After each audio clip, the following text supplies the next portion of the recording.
स्वागत है दोस्तों फिर से आपका सोशियोलॉजी माइनर एमएन जो सब्जेक्ट है आपका एमएन 1सी बोले तो माइनर 1सी जो सब्जेक्ट है आपका सोशियोलॉजी उसका तीसरा यूनिट कर रहे हैं। इससे पहले मैंने बहुत सारे वीडियोस डाल दिए हैं, आप प्लेलिस्ट में नीचे डिस्क्रिप्शन बॉक्स में जाकर के देख सकते हैं। इसमें क्या पढ़ना है? सैद्धांतिक दृष्टिकोण। आखिर ये क्या है भाई? तो ये है सैद्धांतिक दृष्टिकोण में सार्वजनिक क्षेत्र के बारे में पढ़ना है। मैं क्या सार्वजनिक क्षेत्र किसके लिखा हुआ? तो हैबरमास का द्वारा लिखा हुआ जो है उसको पढ़ेंगे। सार्वजनिक क्षेत्र को पहले आप समझ लीजिए, ये क्या होता है? Public place. क्या होता है? Public place. आज के टाइम पे हमारे पास टीवी है, फोन है, तो हम लोग घर से निकलते भी नहीं है। लेकिन आप ठीक याद करो, आज से करीब 2020 2018 2017 से पहले, ठीक है, आप 2017 से पहले का याद करो, लाइक आप 7th 8th क्लास में रहे होंगे। उस टाइम पे फोन का उतना ज्यादा क्रेज चला नहीं था। तब सब क्या करते थे? शाम के टाइम पे जितने हैं बुजुर्ग लोग, ये लोग सब बैठ करके बातचीत किया करते थे। जितनी भी दादी लोग हैं, आंटी लोग हैं, सब बैठ करके अपनी सास बहू का चुगली किया करती थी बैठ करके, है ना। तो कोई एक जगह हुआ करता था, लाइक कोई चबूतरा के नीचे, कोई मंदिर के पीछे, कहीं क्या बोले, महिला वाला जो ग्रुप होता है उसके लिए कोई सार्वजनिक प्लेस होगा, कोई पेड़ के नीचे, कोई बगीचे के पीछे, इस तरह से सबका एक जगह रहता था फिक्स। वहां पर में सब लोग आकर के बैठते थे और सुख दुख की बातें किया करते थे। ठीक है, तो यही है आपका सार्वजनिक जगह, ठीक है, प्लेस। अब देखिए इस टॉपिक से क्या क्वेश्चन बनता है, दीर्घ उत्तरीय प्रश्न बन सकता है। इस कुछ भी क्वेश्चन है, आप छापना यही आंसर। जुग्रेन हैबरमास द्वारा प्रस्तुत सार्वजनिक क्षेत्र की अवधारणा का विस्तृत विवेचन कीजिए। इसके उद्भव, पतन और वर्तमान समय में इसकी प्रासंगिकता की आलोचनात्मक समीक्षा कीजिए। परिचय देखें तो हैबरमास और अवधारणा। जर्मनी समाजशास्त्री जुग्रेन हैबरमास ने अपनी प्रसिद्ध रचना बुर्जुआ समाज में के सार्वजनिक क्षेत्र का संरचनात्मक रूपांतरण, the structural transformation of the public sphere, ठीक है, में सार्वजनिक क्षेत्र की मौलिक संकल्पना प्रस्तुत की है। ये बुक का नाम आप बस याद रख लेना और लिख देना, इसमें सार्वजनिक क्षेत्र के बारे में विवरण दिया है या फिर वर्णन किया है। सार्वजनिक क्षेत्र एक ऐसा सामाजिक स्थान है जो राज्य सत्ता, प्रशासनिक शक्ति और नागरिक समाज बोले तो पारिवारिक जीवन के बीच स्थित होता है। यह वह स्थान है जहां निजी व्यक्ति एकत्र होकर, मतलब प्राइवेटली सब आदमी वहां पर में जमा होकर के महत्व के मुद्दों पर तर्क संगत और आलोचनात्मक बहस करते हैं। आपके गांव में, लाइक आप जिस भी समुदाय से, अगर हिंदू समुदाय से है तो वहां पर में एक मंदिर हो गया या फिर ऐसा कुछ जगह पर में एक मीटिंग रखा जाता होगा किसी भी चीज़ से पहले। अगर आप जैसे इस्लाम से हैं तो हो सकता है मस्जिद में कोई ऐसे कोई मीटिंग हाउस रहा होगा, या फिर मस्जिद में ही आप लोग सब मिल करके मीटिंग करते होंगे। तो इस तरह से एक सार्वजनिक स्थल होता है जहां पर में हम लोग बैठ करके किसी मुद्दे पर बात विचार करते हैं, है ना। जैसे कि अगर ये अब मैं प्राइवेटली बताया कि ये प्राइवेट चीज़ है, सरकारी जगह जैसे कि पंचायत वगैरह हो जाता है, पंचायत भवन सब में, है ना, तर्क संगत और आलोचनात्मक बहस करते हैं जिसमें जनमत का निर्माण होता है, मतलब लोगों का मत पता चलता है, लोगों का राय पता चलता है। वह सार्वजनिक क्षेत्र का उद्भव। हैबरमास ने इस क्षेत्र का उद्भव 18वीं शताब्दी के बुर्जुआ समाज में माना है। इसका मुख्यतः पश्चिमी यूरोप में हुआ है, ठीक है, विकास जो है। स्थान इसका कहाँ कहाँ था तो ये देखो, इसका जन्म कॉफी घर में, बोले तो जहाँ चाय वाय पीने सब जाते, चाय की टपरी में, साहित्यिक बैठकों जैसे कि सैलून में, है ना, और पत्र पत्रिकाओं में हुआ। इन स्थानों पर आर्थिक या सामाजिक स्थिति की परवाह किए बिना लोग समान रूप से मिलते थे।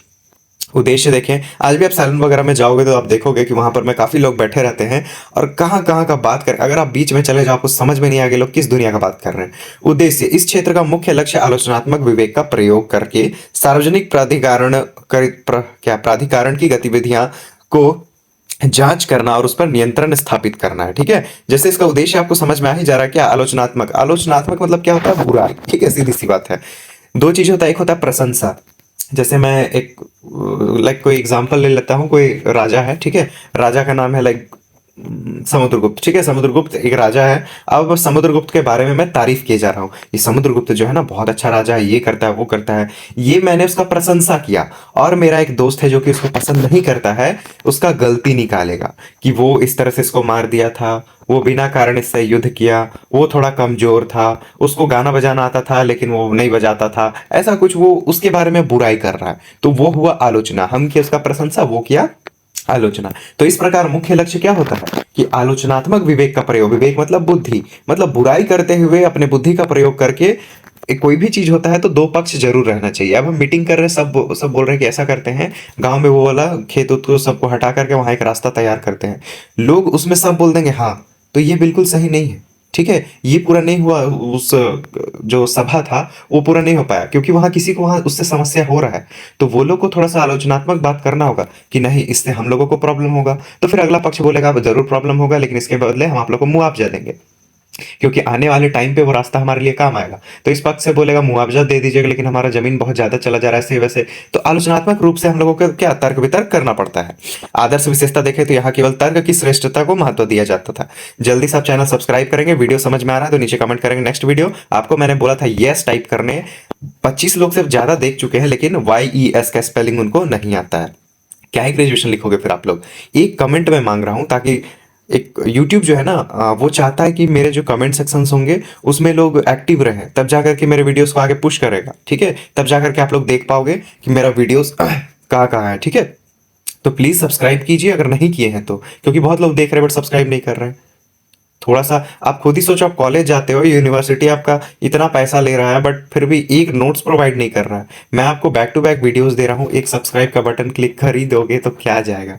आगे देखते हैं, यहाँ केवल तर्क की श्रेष्ठता को महत्व दिया जाता था, पद या शक्ति को नहीं, है ना। यहाँ बहस का स्वरूप खुला या समावेशी आलोचनात्मक था, मतलब खुल के आप बुराई करो अच्छाई करो, लेकिन खुल के बात करो। वहाँ सार्वजनिक क्षेत्र का पतन रूपांतरण, हैबरमास के अनुसार 19वीं शताब्दी के अंत के आदर्श का सार्वजनिक क्षेत्र का रूपांतरण और पतन शुरू हो गया। जन संस्कृति का उदय, बड़े पैमाने पर संचार माध्यम, जल्दी से कमेंट कीजिए यस, माध्यमों जैसे संचार पत्रों में व्यवसायीकरण ने सार्वजनिक क्षेत्र को आलोचनात्मक विमर्श के स्थान से बदलकर विज्ञापन प्रचार मनोरंजन के क्षेत्र में बदल दिया। ठीक है, वो जो बैठ करके सबका बात करना था उसको किस में बदल दिया, एक तरह से विज्ञापन प्रचार और मनोरंजन के क्षेत्र में चेंजिंग लिया कर दिया। ठीक है, पुनः देखें तो सामंतीकरण, तर्कपूर्ण बहस को पीछे छोड़ते हुए अब सार्वजनिक राय को जनसंपर्क की तकनीकों के माध्यम से प्रशासित और नियंत्रित किया जाने लगा। राज्य की बढ़ती भूमिका, कल्याणकारी राज्य के विकास ने निजी और सार्वजनिक हितों की सीमाएं धुंधली कर दी, जिससे नागरिकों का आलोचनात्मक दृष्टिकोण कमजोर हो गया। मतलब बहुत सारा बेनिफिट वगैरह मिलने लगा, जिससे लोगों को तर्क वितर्क पे कोई ध्यान नहीं जाने लगा। समकालीन प्रासंगिकता और आलोचना, वर्तमान समय में यह अवधारणा अत्यंत प्रासंगिक है, हालांकि इसे नई चुनौतियों का सामना करना पड़ रहा है। लोकतांत्रिक मानदंड, हैबरमास जो है उसका मॉडल आज भी आदर्श लोकतंत्र और सार्वजनिक भागीदारी को एक महत्वपूर्ण मानदंड प्रस्तुत करता है। डिजिटल माध्यम देखें तो अंतरजाल और सामाजिक संचार माध्यमों ने एक डिजिटल सार्वजनिक क्षेत्र को जन्म दिया है। यह लोगों को अभिव्यक्ति या नया मंच देता है, लेकिन साथ ही मिथ्या समाचारों, ध्रुवकृति विचारों और खंडित बहस जैसी समस्याओं को भी उत्पन्न करता है। ठीक है, आलोचना देखें तो इस सिद्धांत की आलोचना इस आधार पर की जाती है कि हैबरमास ने अपने मूल मॉडल में केवल बुर्जुआ पुरुषों के अनुभव को शामिल किया। उन्होंने महिलाओं, श्रमिकों और हाशिए पर मौजूद समूह द्वारा बनाए गए प्रति सार्वजनिक क्षेत्रों की उपेक्षा की, जो सत्ता की आलोचना के वैकल्पिक मंच थे। निष्कर्ष देखें तो हैबरमास का सार्वजनिक क्षेत्र का सिद्धांत आज भी नागरिक समाज और राज्य संबंधों को समझने के लिए एक शक्तिशाली उपकरण है।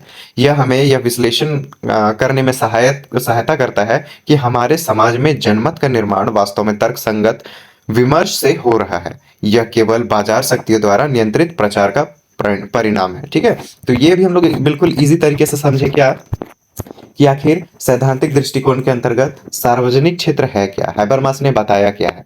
तो आई होप आपको कुछ बहुत समझ में आया हो। अगर समझ में आया हो तो प्लीज कमेंट कीजिएगा यस। मैं बार बार बोल रहा हूँ, प्लेलिस्ट में वीडियो है डिस्क्रिप्शन में, जाकर के पूरा देख सकते हैं, और सब्सक्राइब नहीं किए हैं तो कर लीजिए।